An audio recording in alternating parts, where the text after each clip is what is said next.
அஸ்ஸலாமு அலைக்கும் வரஹ்மத்துல்லாஹி வபரகாத்துஹு. இன்னைக்கு நம்ம பார்க்க போற தலைப்பு தண்டனையில் ஆணும் பெண்ணும் சமம். இன்னைக்கு தண்டனைன்றது எப்படிதான் வழங்கப்படுது அப்படின்றத பத்தி தான் இன்றைய கருத்தரங்கத்தின் வாயிலாக நம்ம பார்க்க போறோம். இஸ்லாத்தை பொறுத்த வரைக்கும் ஆண்களுக்கும் பெண்களுக்கும் தண்டனை சட்டம்ன்றது சரிசமமான முறையில தான் வழங்கப்படுது. இதுவே நம்ம உலக பார்வையில பார்க்கும்போது அது சரிசமமான முறையில இல்ல. இப்போ உதாரணத்துக்கு நம்ம திருட்டே எடுத்துக்கலாம். முகமது நபி காலத்துல உயர்ந்த குலத்தை சேர்ந்த ஒரு பெண்மணி திருடிடுறாங்க. அப்ப நபி என்ன சொல்றாங்கன்னா, இவங்களுக்கு தண்டனை கொடுக்கணும் அப்படின்னு சொல்றாங்க. திருநவலுக்கு என்ன தண்டனை அப்படின்னா, ஒரு கையை வெட்டிடுவாங்க. அதான் தண்டனை. அப்ப மக்கள்னா என்ன செய்யறாங்கன்னா, இவங்க கொஞ்சம் உயர்ந்த குலத்தை சேர்ந்த பெண்மணியா இருக்கனால சப்போர்ட் பண்ணி பேசுறாங்க. அப்ப நபி என்ன சொல்றாங்கன்னா, உங்களுக்கு முன்னாடி இருந்த மக்கள் சமுதாயம் அழிஞ்சதுக்கு காரணமே உயர்ந்த குலத்துல இருந்து யாராவது தப்பு பண்ணாங்கன்னா அவங்கள மன்னிச்சு விட்டுறது. அதே இது தாழ்ந்த குலத்துல இருந்து யாராவது தப்பு பண்ணாங்கன்னா அவங்கள புடிச்சு கண்டிக்கிறது அப்படின்னு சொல்லிட்டு, அல்லாஹ்வின் மீது ஆணையாக என் மகள் ஃபாத்திமாவே இருந்தாலும் அவரோட கையை நான் வெட்டியிருப்பேன் அப்படின்னு சொல்றாங்க. அதுக்கப்புறம் தப்பு செஞ்ச பெண்ணோட கையை வெட்டிடுறாங்க. அவ நல்ல முறையில திருந்தி வாழ ஆரம்பிச்சிடுறா. பெண்களுக்கு இந்த மாதிரி தண்டனை வழங்கியிருக்காங்க அப்படின்னு சொல்லிட்டு சொன்னாங்க இல்லையா? இப்ப ஆண்களுக்கும் இஸ்லாத்துல இந்த மாதிரி தண்டனை வழங்கியிருக்காங்களா? அத பத்தி ஆமா, இஸ்லாத்துல ஆண்களும் தவறு செய்தாலும் அவங்களுக்கும் தண்டனை வழங்கியிருக்காங்க. என்னன்னு பார்த்தோம்னா, நபிஸ்லாஸ்லம் அவங்க காலகட்டத்துல மதீனாவை சேர்ந்த ஒரு சிறுமி வெள்ளி அணிகலன்களை அணிஞ்சிட்டு வெளியே போறாங்க. அப்ப யூதன் பார்த்துட்டு இந்த நகையெல்லாம் பறிச்சுக்கணும் அப்படின்னு ஆசைப்பட்டு அந்த சிறுமி என்ன செய்யறானா, 2 கல்லால அடிச்சு பேச முடியாத அளவுக்கு ஆளாக்கிட்டு போயிடுறான். அப்ப நபிஸ்லாஸ்லம் அவங்க போய் பாக்குறாங்க, என்ன நடந்துச்சு அப்படின்னு போய் பாக்குறாங்க. அப்ப பேச முடியாத நிலைமையில அந்த சிறுமி இருக்கா. அப்ப கேக்குறாங்க, இந்த நிலைமைக்கு உன்னை ஆளாக்குனது யாரு அப்படின்னு கேட்கும்போது, ஒரு ஆளை கூட்டிட்டு காட்டுறான். ஆமா, இந்த ஆள் தான் இப்படி என்னை ஆளாக்குன அப்படின்னு சொல்லி தலையை அசைச்சு அவங்க பதில் சொல்றாங்க. அப்ப அந்த சிறுமி மௌத்தாவும் ஆயிட்டாங்க. அந்த நபருக்கு என்ன தண்டனை கொடுக்கப்படுதுன்னா, அந்த சிறுமி எப்படி கொல்லப்பட்டாலோ அதே மாதிரி 2 கல்லால கொல்றாங்க.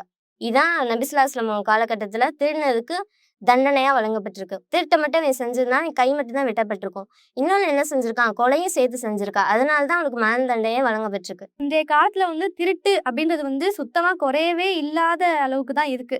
இப்போ அந்த திருட்டு அப்படின்ற விஷயத்த நம்ம குறைக்கணும்னா என்ன மாதிரியான தண்டனைகள்லாம் வழங்கினா இது சரியா இருக்கும்? அரபு நாட்டுல திருடுறவங்களுக்கு கையை வெட்டுறாங்க அப்படின்ற தண்டனை பார்த்தோம்.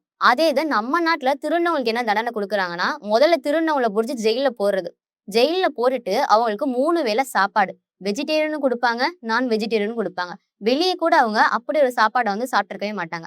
அது மட்டும் இல்லாம மாசம் மாசம் ஒரு நல்ல திரைப்படம் வேற, நல்ல ஒரு தியேட்டர் மாதிரி ஒரு பெரிய ஸ்கிரீன்ல மாசம் மாசம் ஒரு திரைப்படம் வேற போட்டுடுவாங்க. அது மட்டும் இல்லாம அவங்களுக்கு கொஞ்சம் உடம்பு முடியாம போச்சுனாலும் சரி, உடனடி மருத்துவ சிகிச்சை வேற கொடுக்குறாங்க. இப்படி ஒரு சொகுசு வாழ்க்கைய அவங்க வெளியே கூட வாழ்ந்திருக்க மாட்டாங்க. அப்படி இருக்கிறப்ப அவங்களுக்கு அந்த ஜெயில இருந்து வெளியே போகணும்னு தோணுமா? தோணாது. மேலும் மேலும் தப்பு செஞ்சு திருப்பி அந்த ஜெயிலுக்கு வரணும்னு தான் அவங்களுக்கு தோணும்.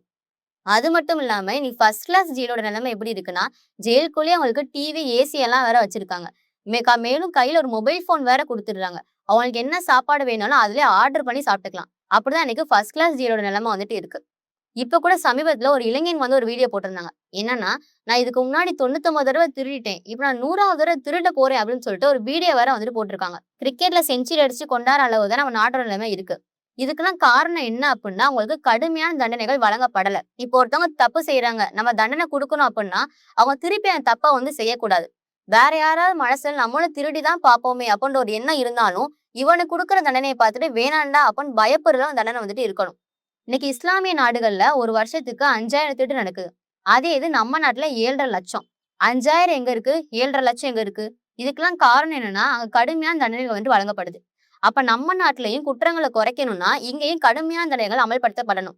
முகமது நபி எப்படி ஆண் பெண் பாரபட்சம் பார்க்காம தன்னோட நீதியை நிலைநாட்டினாங்களோ, அந்த மாதிரி நம்மளும் ஆண் பெண் பாரபட்சம் பார்க்காம நீதியை நிலைநாட்டினாதான் இங்கேயும் திருட்டெல்லாம் குறைக்க முடியும். நீங்க சொன்னதெல்லாம் உண்மையிலேயே கரெக்டான முறையில தான் சொன்னீங்க.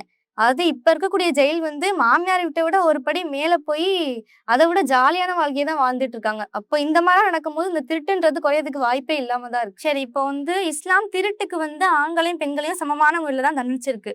இப்போ விபச்சாரம் அப்படின்னு எடுத்துக்கொண்டா நம்ம உலகத்திலேயே ரொம்ப பெருகக்கூடிய விஷயமா இந்த விபச்சாரம்ன்றது இருக்கு.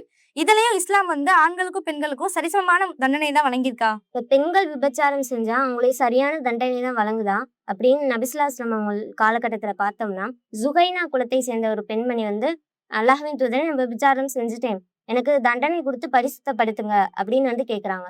நபிஸ்லாஸ்லம் அவங்க உடனே அவங்களுக்கு தண்டனை கொடுத்துடல. நீங்க போய் கர்ப்பமா இருக்கீங்க, நீங்க போய் குழந்தை பெத்தெடுத்துட்டு வாங்க, அதுக்கப்புறம் தான் உங்களுக்கு தண்டனை வழங்கப்படும் அப்படின்னு சொல்லி திருப்பி அனுப்பிச்சிடுறாங்க.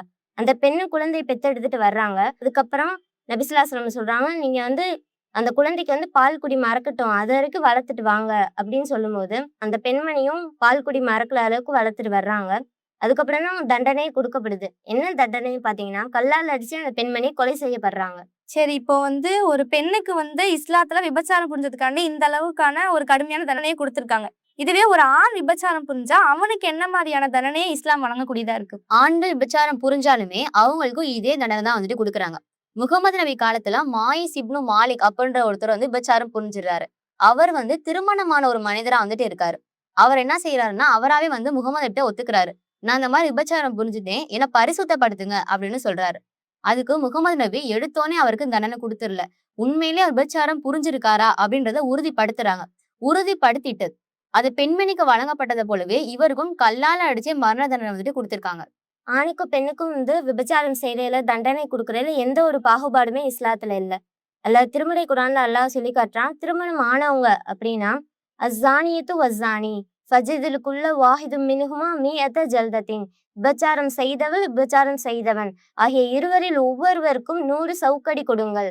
அதை மட்டும் அல்லாஹ் சொல்லல. இன்னொன்னு என்ன சொல்றான்னா, அல்லாஹ்வை மறுமை நாளையும் நம்பி இருப்பாங்களே இறை நம்பிக்கையாளர்கள், அவங்களுக்கு நீங்க வந்து தண்டனை கொடுக்கறதுல எந்த இரக்கமுமே அவங்கள்ட்ட காட்டாதீங்க அப்படின்னு அல்லாஹ் வந்து சொல்லி காட்டுறான். இஸ்லாம் வந்து ஆண்களுக்கு சாதகமாகவோ இல்ல பெண்களுக்கு பாதகமாகவோ எந்த சட்டத்தையுமே வளைக்கல.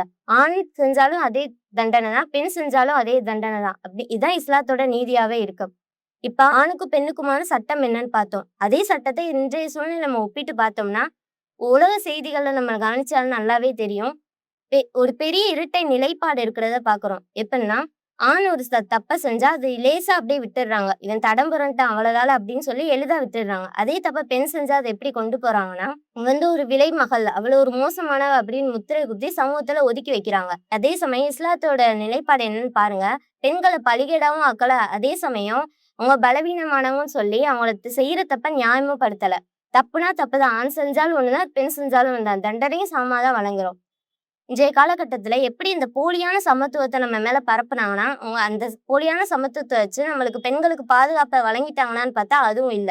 இஸ்லாம் வந்து நம்மளுக்கு பெண்களுக்கு பாதுகாப்பும் வழங்குது. அதே சமயம் நம்ம தப்பு பண்ணிட்டா அதுக்கான தண்டனையும் சமமா தான் வழங்குது. இன்னைக்கு உலகத்துல சர்வதேச அமைப்புகள் என்ன சொல்றாங்கன்னா, 2 கருத்துக்களை முன்வைக்கிறாங்க. என்னன்னு பாத்தீங்கன்னா, ஆண்களும் பெண்களும் விபச்சாரம் செய்தது வந்து அவங்க தனிப்பட்ட உரிமை, அது வந்து சுதந்திரம் தான், அவங்களுக்குரிய சுதந்திரம் தான், அது வந்து சட்டம் வந்து தலையிடாது அப்படின்னு சொல்லி சட்டத்தையே அவங்க உருவாக்கிட்டாங்க.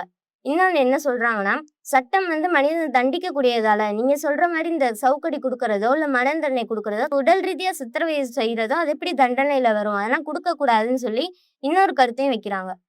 இதுல இந்தியாவோட நிலைப்பாடு அப்படின்னு பார்த்தோம்னா, இந்த சட்டத்தை இங்கேயும் கொண்டு வந்துட்டாங்க. எப்படின்னா, விபச்சாரம் வந்து ஆண்களும் பெண்களும் செய்யலாம், அது வந்து ஒரு குற்றமே ஆகாது, அது ஒரு தொழில் தானே, அது வந்து வியாபாரம் போல ஒரு தொழில் தான் அப்படி சட்டத்தை இங்கேயும் கொண்டு வந்துட்டாங்க. தப்புன்னா அது தண்டிக்கப்படணும், அது குற்றம் பிடித்து தண்டிக்கப்படணும். அது தப்பே இல்லைன்னா அது யார் வேணா செஞ்சுக்கலாம் அப்படின்னு ஒரு பயம் இல்லாம இந்த விபச்சாரத்தை செய்ய ஆரம்பிச்சுவாங்க. இந்த கோணத்துல பார்த்தா இஸ்லாம் வந்து ஒரு கடுமையான சட்டமா தான் உங்களுக்கு தெரியும். குற்றவாளியை குற்றம் செஞ்சக்கப்புறம் இந்த பிடிச்சு தண்டிக்கிறதை இஸ்லாம் சொல்லல. குற்றம் நடக்கிறதுக்கு முன்பாகவே இந்த பயங்கரமான தண்டனைகள் மூலமா நம்மள வந்து பாதுகாக்கக்கூடியதா இருக்கு. இப்படி ஒரு தண்டனை இருக்குன்னு தெரிஞ்சா நம்ம அந்த தப்பு செய்யும் போது துணிச்சல் வருமா? வராது. குற்றம் நடக்காத இந்த தூய்மையான சமூகத்தை உருவாக்குறதுதான் இஸ்லாத்தின் நோக்கமே. நம்ம நோக்கமா இதுதான் இருக்கணும். உலகம் வந்து தப்பு செய்யற 2 பேரோட சுதந்திரத்தை மட்டும்தான் பாக்குது. ஆனா அந்த தப்பால ஏமாற்றப்பட்டிருப்பாங்கல்ல, இந்த கணவன் அல்லது மனைவியோட மனவேதனையும் இல்ல அப்பா யாருன்னு தெரியாம அந்த பிறக்கிற குழந்தையோட மனவேதனையோ பாக்குதான்னு கேட்டா இல்ல. அதனால என்ன ஏற்படுது, சமூகத்துல அந்த குழந்தைக்கு வந்து ஒரு அவல நிலை ஏற்படுது. இந்த விபச்சாரத்தினால பாலியல் நோய்கள் அதிகமா பரவுது. எய்ட்ஸ், HIV இந்த மாதிரி பாலியல் நோய்கள் அதிகமா பரவுது. இஸ்லாம் வந்து இந்த தப்புகள் மூலமா நம்ம பாதுகாக்கவும் செய்த அதே சமயம் மனித குலத்துக்கு வந்து நிம்மதியும் வழங்குது. இஸ்லாம் வந்து விபச்சாரம் புரிஞ்ச ஆணா இருந்தாலும் சரி, பெண்ணா இருந்தாலும் சரி, அவங்க 2 பேத்துக்குமே வந்து சரிசமமான முறையில தான் தண்டனை வழங்குது. இப்போ தண்டனை சட்டம்ன்றதுல எப்படி இஸ்லாம் ஆண்களையும் பெண்களையும் சரிசமமான முறையில வச்சிருக்கோ, அதே போலதான் ஒழுக்கவியல்ன்ற விஷயத்திலையும் ஆண்களையும் பெண்களையும் இஸ்லாம் சரிசமமான முறையில வச்சிருக்கு. இப்போ உதாரணத்துக்கு, ஒரு ஆண் எப்படி தன்னுடைய ஆடைய ஒழுக்கமான முறையில அணிஞ்சு வரானோ, அதே மாதிரிதான் ஒரு பெண்ணும் தன்னுடைய ஆடைய ஒழுக்கமான முறையில அணிஞ்சு வரணும். இப்போ உதாரணத்துக்கு எடுத்துக்கிட்டோம்னா, நம்ம வீட்டை நம்மளே திறந்து போட்டு திருப்பி நம்மளே வந்து ஐயோ என் நகைலாம் காணா, என் காசுலாம் காணான்னு சொல்றதுனால ஏதாச்சும் ஒரு நியாயம் இருக்கா? அதே மாதிரிதான் ஒரு பெண் வந்து தன்னுடைய ஆடைய அரைகுறையா அணிஞ்சு போகும்போது அது ஆணை கவரக்கூடியதாக இருக்கு. இஸ்லாம் என்ன சொல்லுது? தமது பார்வைகளை தாழ்த்தி கொள்ளுமாறும் தமது கற்புகளை பேணி கொள்ளுமாறும் நம்பிக்கை கொண்ட ஆண்களுக்கும் பெண்களுக்கும் கூறுவீராக. அப்போ இது பெண்ணுக்கு மட்டும் பொருந்தக்கூடிய வசனமா இல்ல, ஆண்களுக்கும் சேர்த்து பொருந்தக்கூடிய வசனமா தான் இருக்கு. அப்போ பெண்கள் தன்னுடைய ஆடை விஷயத்துல கவனமா இருந்தாலே பாதி கொலை வழக்குகள் நம்ம நாட்டுல குறைஞ்சிரும். அரைகுறை ஆடைனாலதான் பெண்களுக்கு இப்படிலாம் நடக்குதுன்னு சொல்றீங்க. அப்பனா சின்ன பிள்ளைங்களையும் சீரழிக்க தானே செய்யறான். அதுக்கு என்ன படிச்சுங்க? சரி, இப்ப நீங்க இதனால சிறுமிகளும் தானே பாதிக்கப்படுறாங்க அப்படின்ற மாதிரி சொல்றீங்க. இப்போ ஒரு சின்ன குழந்தைய கூட அவன் விடக்கூடாது அப்படின்ற மனநிலைக்கு அவன் ஏன் தள்ளப்படுறான்? சினிமாலையும் விளம்பரங்களையும் பெண்களை ஒரு காட்சி பொருளா மாத்தி அவளை கவர்ச்சியா நடிக்க வைக்கிறாங்க. அதனாலதான் ஒரு சின்ன குழந்தைய கூட விடக்கூடாது அப்படின்ற மனநிலைக்கு தள்ளப்படுறான். அது மட்டும் இல்லாம தண்டனை சட்டம்ன்றது கடுமையா இல்ல. இப்போ நீ ஒரு கொலை செஞ்சுட்டா உனக்கு மரண தண்டனை தான் அப்படின்னு சொல்லிட்டு நம்ம கொண்டு வந்துட்டோம்னா அவன் திருப்பி இன்னொரு பொண்ணு மேல கை வைப்பானா? திருப்பி அவனுக்கு வைக்க தோணுமா அப்படின்னு கேட்டா கிடையாது. அப்போ இது எல்லாத்துக்குமே இஸ்லாம் தான் ஒரு தீர்வா இருக்கு. இது எல்லாத்துக்குமே இஸ்லாம் தான் ஒரு கேடயமா விளங்குது. இஸ்லாத்தை பொறுத்த வரைக்கும் இவங்க ஆணா இருக்காங்க, இவங்க பெண்ணா இருக்காங்க, இல்ல இவன் ஏழையா இருக்கான், இவன் பணக்காரனா இருக்கான், இவங்க நம்ம எப்படி தண்டிக்க போறதுன்ற பாரபட்சத்துக்கோ பாகுபாடுக்கோ வேலையே கிடையாது. இஸ்லாத்தை பொறுத்த வரைக்கும் தப்பு செஞ்சா அவனும் அதே மாதிரிதான் தண்டிக்கப்படுவான். சரி, இப்ப நம்ம இவ்வளவு நேரமா திருட்டுக்கும் விபச்சாரத்துக்கும் இஸ்லாம் நமக்கு சரிசமமான தண்டனையை வழங்கி இருக்கிறத பத்தி பார்த்தோம். இப்ப கொலைக்கு இஸ்லாம் என்ன மாதிரியான தண்டனை வழங்குது அப்படின்றத பத்தி கொஞ்சம் சொல்லுங்க. உதாரணத்துக்கு இஸ்லாமிய நாட்டுல ஒரு பெண்மணி சில காரணங்களுக்காக தன்னோட கணவனே கொண்டுடுறாங்க. இறுதியில அந்த பெண்ணுக்கு மரண தண்டனை வழங்கிடுறாங்க. ஏன்னா அங்க கொலை செஞ்சது ஆண் பெண், அந்த பாரபட்சமோ பரிதாபமோ இடமே கிடையாது. நீ கொலை செஞ்சிட்டியா, அதே மாதிரி நீ கொலை செய்யப்படுவ.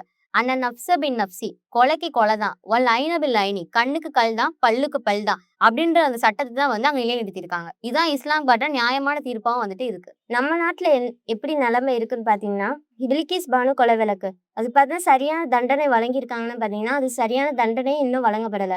அதே மாதிரி ஆசிஃபா கொலை வழக்கு, அந்த கொலையில சம்பந்தப்பட்ட 3 பேரை வெளியே விடுறதுக்கு சன் பரிவாளர்கள் கூட்டம் ஒரு பேரணி நடத்துற ஒரு கேவலமான நிலை தான் நம்ம நாட்டுல இருக்கு. இதுக்கெல்லாம் காரணம் என்ன? இஸ்லாமிய நாட்டுல இருக்கிற மாதிரி கடுமையான தண்டனை நம்ம நாட்டுல இல்லாததான் இதுக்கு முக்கிய காரணமாவே இருக்கு. அதே போலதான் நம்ம நாட்டுல ஒரு வருஷத்துக்கான கொலை வழக்கு எவ்வளவு பதிவு செய்யப்பட்டிருக்கு தெரியுமா? 27,721. அப்படியே இஸ்லாமிய நாட்டை எடுத்துக்கிட்டா 2 கொலை வழக்கு தான் ஒரு வருஷத்துக்கே பதிவு செய்யப்பட்டிருக்கு. அப்போ இதுக்கெல்லாம் என்ன காரணம்? நம்ம சகோதரி சொன்ன மாதிரி தண்டனை சட்டம்ன்றது கடுமையான முறையில இல்ல. இப்போ இஸ்லாமிய நாட்டுல கடந்த ஆண்டு நடந்த ஒரு சம்பவம், அதாவது ஒரு ராஜ குடும்பத்தை சேர்ந்த ஒரு இளவரசர் தன்னுடைய நண்பரை ஏதோ ஒரு ஆத்திரத்துல கொலை செஞ்சுட்டாரு. அவங்க பாதிக்கப்பட்ட குடும்பத்துல போய் மன்றாடுறாங்க, இந்த மாதிரி என் பையனை விட்டுருங்க, நான் உங்களுக்கு இந்த அளவுக்கு தொகையை தரோம் அப்படின்னு சொல்றாங்க. ஆனா அந்த குடும்பம் அந்த தொகையை வாங்க மறுத்துறாங்க. எங்களுக்கு சட்டப்படிதான் தண்டனை வேணும் அப்படின்றதுக்காண்டி. அப்போ உடனே அந்த நாட்டுல இவங்க பெரிய ராஜ குடும்பத்தை சேர்ந்தவங்களா இருக்காங்களே, இவங்களை எப்படி நம்ம தண்டிக்கிறது அப்படின்னு சொல்லிட்டு விட்டுட்டாங்களா? கிடையாது. கொலை செஞ்சது ஒரு ராஜ குடும்பமா இருந்தாலும் சரி, ஒரு ஏழையா இருந்தாலும் சரி, ஆணாக இருந்தாலும் சரி, பெண்ணாக இருந்தாலும் சரி, நீ கொலை செஞ்சிட்டீங்கன்னா உனக்கும் கொலைதான்றபடி அந்த அரச குடும்பமாவே இருந்தாலும் அவருக்கும் மரண தண்டனை தான் விதிச்சிருக்காங்க. அப்போ இஸ்லாமிய நாடுகள்ல ஆண்களுக்கும் பெண்களுக்கும் சரிசமமான முறையில தண்டனைகளை வழங்கியிருக்காங்க. அதே மாதிரி நம்ம நாட்டிலையும் வழங்குனா இந்த குற்றங்கள்ன்றது ரொம்பவே குறையும். இதுதான் இஸ்லாம் காட்டக்கூடிய ஒரு நல்ல தீர்வாகவும் இருக்கு. அல்லாஹு அக்பர், அல்லாஹு அக்பர்.